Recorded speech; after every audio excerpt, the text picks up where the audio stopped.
अल्लाह के अलावा किसी और की कसम खाना कैसा है? अल्लाह ताला के अलावा किसी और की कसम खाना शिर्क है।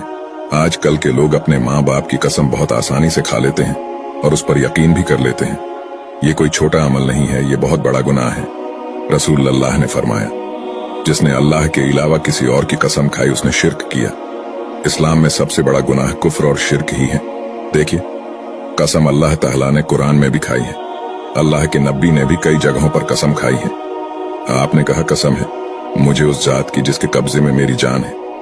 मतलब मौत और जिंदगी देने वाला अल्लाह है, तो अल्लाह की सिफत की कसम खाई, ना कि किसी और मखलूक की। और अल्लाह ने जो कसम उठाई है इंजीर की, जैतून की, जमाने की, अमन वाले शहर की, फजर की, सूरज की, तो इसका मतलब ये नहीं कि यह बहुत फजीलत वाली है जो अल्लाह ने इन सब की कसम उठाई, बल्कि इन सब की कसम खाने का मतलब ये है अल्लाह जब चाहे इन सब को गवाह बना दे।